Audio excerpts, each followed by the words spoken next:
Okay, I am on chapter 9, and we're going to do the second part of chapter 9. Lily's father had to leave soon after Christmas, but her mother stayed on. She said that all the doctors and nurses in the hospital had done her as much good as a week on this peaceful farm. Stay here with us, then, cried Mother. Yes, I would like to. I felt that I was coming home when I first saw the lighted windows from the lane. The very trees on the lane seemed to whisper, Come, we will lead you home. Then Father went to report to the hospital, and this time Mother and Jancy went with him. The doctors found that in body he was sound, but only time, long months or even years, could make him forget the things he never spoke about. There are none braver than he is, the doctor told Mother, but the human mind can stand just so much of horror and no more. We dare not take the risk of sending him back to war. Thank God, Mother had exclaimed, and the doctor smiled very sadly. I hear that every day now. Wives, mothers thanking the Lord for an injury their beloved ones have received. A broken bone, a brave mind darkened with nameless fear. Anything that takes a long time to heal has become a blessing and a gift. They are safe for a little while longer. Big boss, come home. Maybe war over. Grigori wanted to know when they had come home with Father. Jancy tried to explain, and he thought that Grigori didn't understand, because for a long while he didn't say anything. Then he sighed. Grigori, no. Here, Jancy. Bad man, stupid man, he go to kill and laugh. Good man, man with good heart, good head, no one can kill and laugh. He cry inside. Baby cry with big noise. Man cry, no noise, but it hurt very bad. Me no. Me no. More white envelopes were coming to the village now than ever since the war started. The hands of Uncle Moses began to tremble, and he seemed to grow smaller, more bent. Aunt Sarah was like a silent little wraith, going from house to house to comfort, to help, or just sit, holding the hand of a woman who would never wait for the mail again because there was no one left to write to her. Often she and the priest met in one of the houses, and the priest would bow deeply to her. Once he told Father, she seems to give more comfort, more strength to these poor women than I can.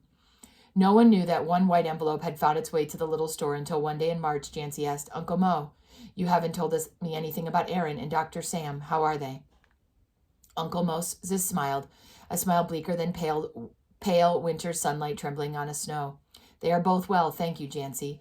Aaron is coming home on leave in April, and Sam has gone to Joseph 2 weeks ago. Uncle Mo, stammered Jancy, searching for words and finding none. But Uncle Moses began to shuffle some papers, and he held a newspaper out to Jancy.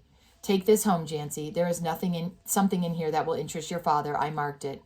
Yes, Uncle Mo, whispered Jancy, who had learned that there are hurts so deep that one cannot reach them or heal them with words. He had to leave Uncle Moses with the wintry little smile and trembling hands, staring at nothing in the dark store. At nothing, Mother, he sobbed against her heart, and she stroked his head. There's a picture. No, son, he was just looking at things that might have been, but for the war. He is the strongest man I know. Father spoke from behind the paper. He is not looking back, but ahead. That makes him strong. Thinking of the living, not the dead. Look what he has sent me. The article Uncle Moses had sent was one about the blockade against Germany. France and England had closed all the roads on land and sea which might carry food to Germany. They were being starved into defeat, and German children were without milk or any nourishing food.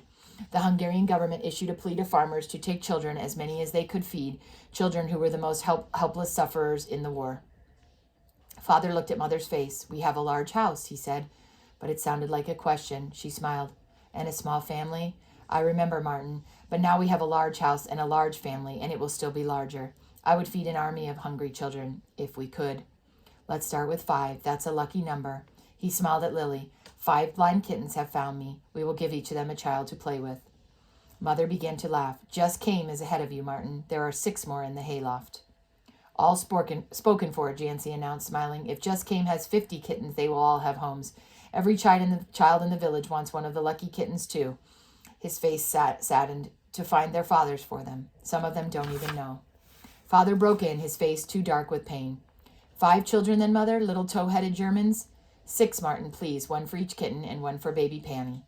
That makes how many additions to a small family of 3? Let's count. Begin with Kate. Father was smiling again. Kate, Sandor, Lily, her mother now, Grigori, Sergei, Nikolai, Stana, Peter, Mary, baby Panny, Grandma, Grandpa, and 6 little tow-headed Germans to come. 20, cried Mother, throwing up her hands. Don't forget the 3 dogs, and I don't know how many kittens, grinned Jancy.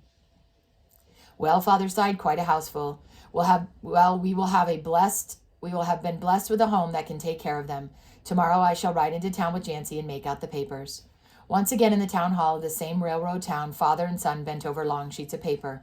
Get a boy or two, Father, please, if you can. There are too many women on the place. How about the Russians left, Father? They aren't boys. It'd be nice to show a boy my herd and maybe teach him to ride. He could help me break in my horses. How old? Asked Father, holding his pen over the line. State age preferred. My age. No, a little younger. A boy like I was 3 years ago. 15 is too old to play. Oh, son. Son, don't say that. Why, Father? Isn't 15 a man? Well, yes, of course, said Father, bending over the sheet. How can I tell him, he thought, that there are no more boys such as he was 3 years ago? Boys full of fun, playing games under an unclouded sky, living from day to day, carefree like puppies. Boys who hadn't been forced into manhood to see this waste, this inhuman struggle. Boys such as my little Jancy was only 3 years ago. He couldn't tell him that. He only wrote, age preferred, 12. And the girls? He turned to Jancy again. I'm getting 3 of each kind, he smiled. Oh, I don't care. Make them small, smaller than Kate and Lily, little ones who still respect a man. How soon can we get them? He asked eagerly. How soon will they come? Mother asked each day impatiently. How soon? Katie and Lily wanted to know as they sorted out clothes, shoes, small boots, and toys for the unknown children. Little German come? Nikolai and Sergei and Stanai and Grigori and the 2 Peters came to look in the wagon every day. 1 little German for 1 big Russian. The coming of 600 children was far more important than the news that a new menace had crushed all hope for an early peace. America, the country across the ocean, was sending men into the war too. It made little difference now which side of the warring forces America would help. A new fresh power in the war between almost exhausted adversaries could only prolong the agony of all. And so at the end of June, almost on the day when the first American troops landed in France to be thrown into the maws of the war, 6 tow-headed little Germans arrived on a Hungarian farm to be nursed back into health and strength. After the fresh troops went into action, an American general in Flanders wrote in his book, Lost 10,000 men, advanced 3 miles. Mother was writing too, and she wrote, Lottie, 6 years old, weighs 35 pounds. Marie, 6 years old, 37 pounds. Pauline, 6 years old. Hans, 12 years old. Paul, 12 years old. Johann, 11 years old. When on July 6, 1917, the general sent a cable to Washington, he said, plans should contemplate sending over at least 1 million men by next May. Mother wrote in her book on the same day, all gained at least 2 pounds. She's weighing the kids. On July 17, the general wrote, plans for the future should be based on at least 3 million men. On that day, Mother wrote, I have stopped weighing them. They are gaining weight like little piglets. Of these 2 keeping records, Mother was far more happy. And that's the end of chapter 9.